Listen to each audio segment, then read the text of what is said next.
नमस्कार दोस्तों, study with Devcharan में आपका स्वागत है। दोस्तों, पिछली वीडियो हम गुप्त वंश पढ़ रहे थे। तो गुप्त वंश में कुमार गुप्त तक हमने देखा था।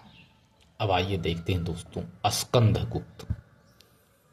स्कंद गुप्त पे चर्चा करते हैं, जिन्होंने 455 से 467 ईस्वी तक शासन किया था। स्कंद गुप्त स्कंद गुप्त ने भी उपाधियां धारण किया था। शक्रयादित्य, शक्रयादित्य और क्रमादित्य, शक्रयादित्य और क्रमादित्य की उपाधियां स्कंद गुप्त ने धारण किया था। दो स्रोत भी हैं, इनसे भी इनकी जानकारी मिलती है, जैसे जूनागढ़ अभिलेख और भीतरी स्तंभ लेख। इन दोनों से भी कुछ न कुछ स्रोत और जानकारी मिलती है।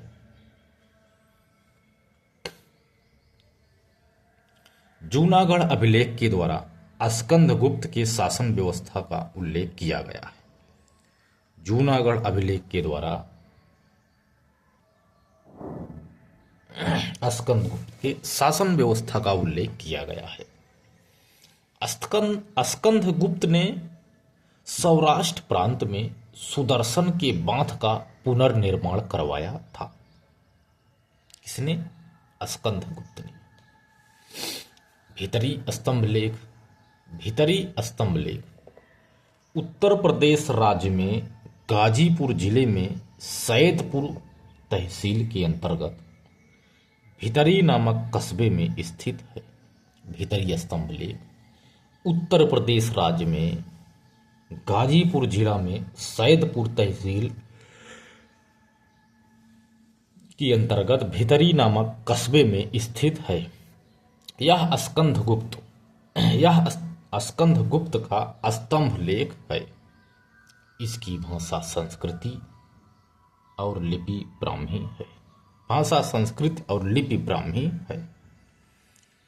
भीतरी स्तंभ लेख के द्वारा स्कंद गुप्त द्वारा हूणों को पराजित किए जाने की जानकारी मिलती है और भीतरी नामक कस्बे में एक विष्णु मंदिर बनाए जाने का भी उल्लेख मिलता। विष्णु मंदिर भी बनाए जाने का उल्लेख मिलता।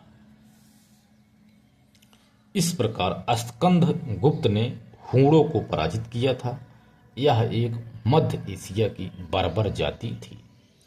हूण जो जाति थी यह मध्य एशिया की एक बर्बर जाति थी, जो युद्धों के कार्य धन लूटने का कार्य करती थी। जो हूण जातियों ने युद्ध करते थे, सिर्फ धन लूटने का ये कार्य करते थे।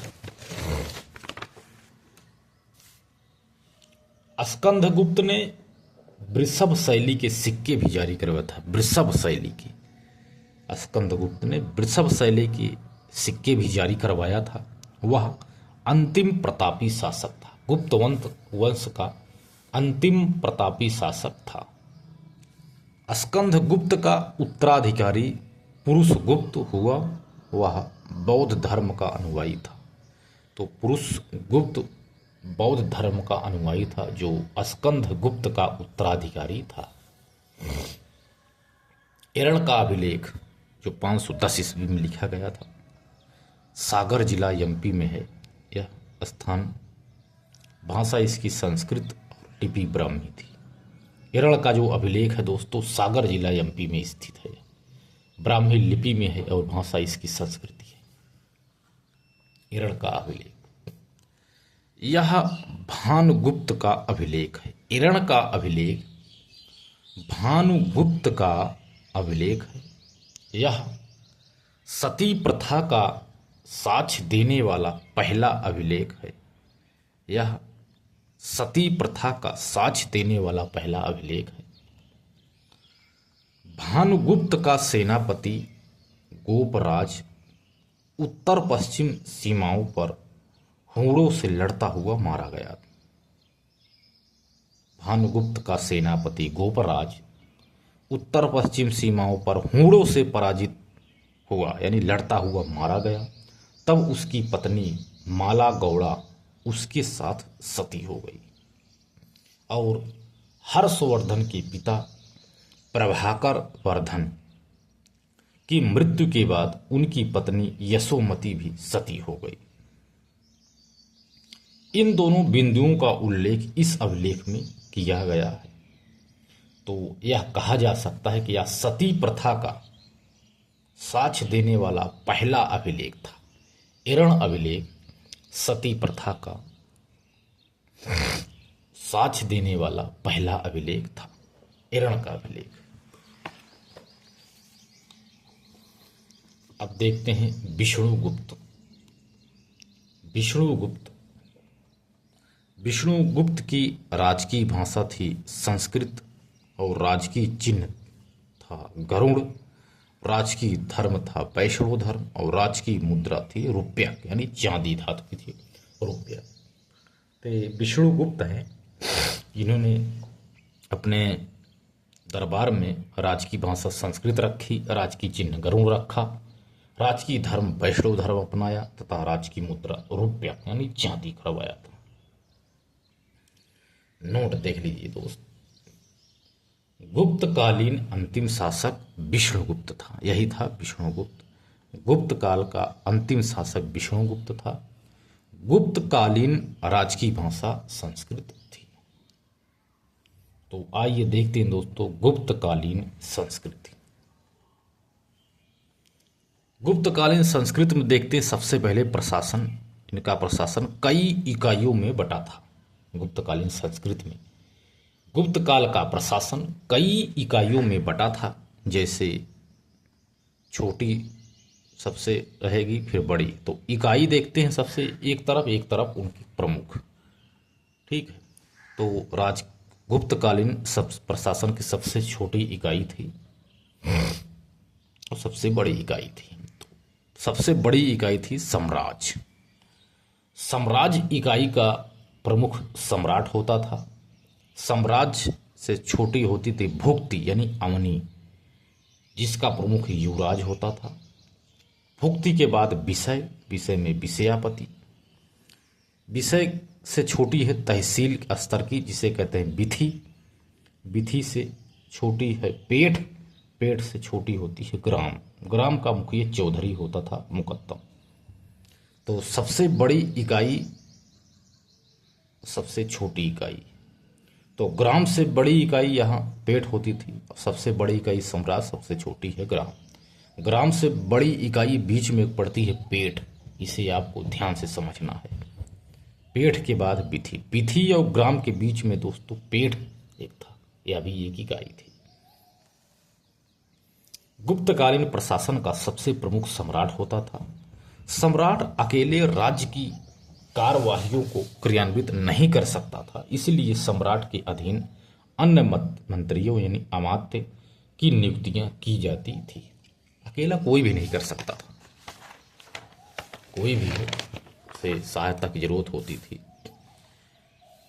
कुमारा मात्य। प्रत्येक भुक्ति में कुमारा मात्य को नियुक्त किया जाता था। प्रत्येक भुक्ति में कुमारा मात्य को नियुक्त किया जाता था। कुमारा मात्य अथवा युवराज भुक्ति नामक इकाई का प्रधान होता था। युवराज भुक्ति नाम, यही है कुमारा मात्य। एक है महासेनापति, यानी किसे कहते हैं सैन्य विभाग का प्रमुख अधिकारी होता था, जिसे कहते हैं महासेनापति। महासंधि विग्राहिक, विदेशी मामलों का प्रधान महासंधि विग्राही कहलाता था। दंडपाशिक। दंडपाशिक कौन होते थे? पुलिस विभाग का प्रमुख अधिकारी होता था दंडपाशिक। एक नोट देख लीजिए, पुलिस विभाग के छोटे अधिकारियों को चाट अथवा भात कहा जाता था। ध्यान देना दोस्तों, पुलिस विभाग के छोटे अधिकारियों को चाट अथवा भात कहा जाता था। अगला पॉइंट है सर्वाध्यक्ष। तो यह सभी विभागों का प्रमुख होता था, इसे सर्वाध्यक्ष कहते थे। ध्रुवाधिकरण। ध्रुवाधिकरण क्या है? तो भू राजस्व संग्रह करने वाला प्रमुख ध्रुवाधिकरण कहलाता था। पुरपाल, पुरपाल कौन होता था? तो नगर का प्रमुख अधिकारी होता था पुरपाल। भट्टासुपति, यह कौन है? अश्वसेना का प्रधान होता था भट्टासुपति, अश्वसेना का प्रधान भट्टासुपति। महापिलुपति कौन था? गज सेना का प्रधान महापिलुपति कहलाता था। दासदान विभाग का प्रमुख अग्रहारिक कहलाता था। अग्रहारिक, दान दास विभाग का प्रमुख, दासदान विभाग का प्रमुख। अगला है महाछपटलिक। महाछपटलिक कौन होता था? तो पत्र पत्रालियों का लेखा जोखा रखने वाला होता था महाछपटलिक।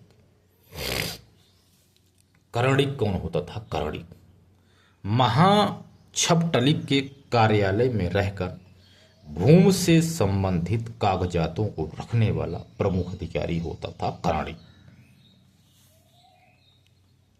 पुस्तपाल,